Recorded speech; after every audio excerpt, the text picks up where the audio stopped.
First video guys, may pangalawang gas video guys. So ay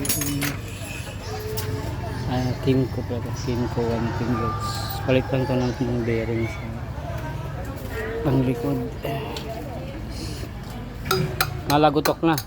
Medyo ano pre, yung takbo ko kasi puta para akong binaba to, para akong nag-slide. Kasi ito nga, tingnan mo. Ayan.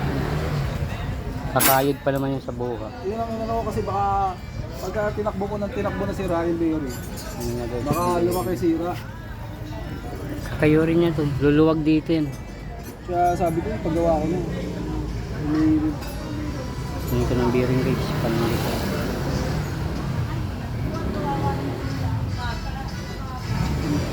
Sabi ko kung medyo hindi naman gano'n makapag yun. May ano kasi ako mamaya eh, may duty sa opisina.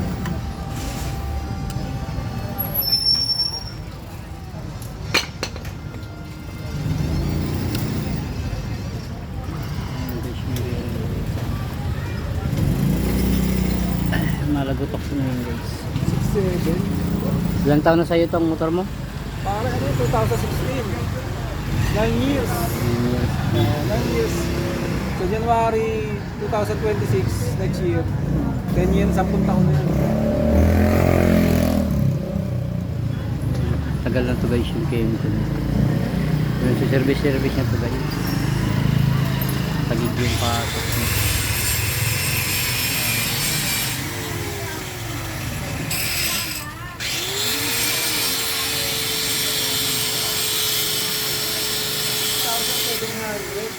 Tapos,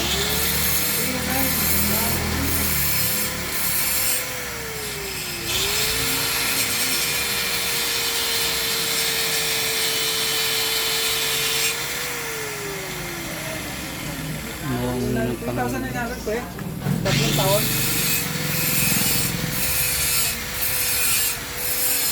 Okay, okay ba? version 3 na yan. Ha? Version 3. Tahimik na yung post start version 3. Version 3 na to, tahimik na. Hindi katulad ng mga version 1, version 2, maingay, no?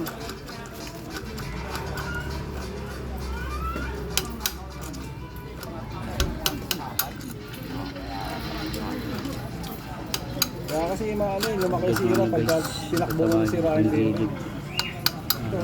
Sinalbahe kasi ito pre, sa parking sa amin. Tinanggalan ng isang tornilyo yung sprocket. Nakawin talaga yan. Ayun, tinanggalan ng isa yun. Tapos, tinanggalan. Pero, yun nga lang kasi, yung parking kasi sa amin, walang yayaho sa amin, naniningil ng parking.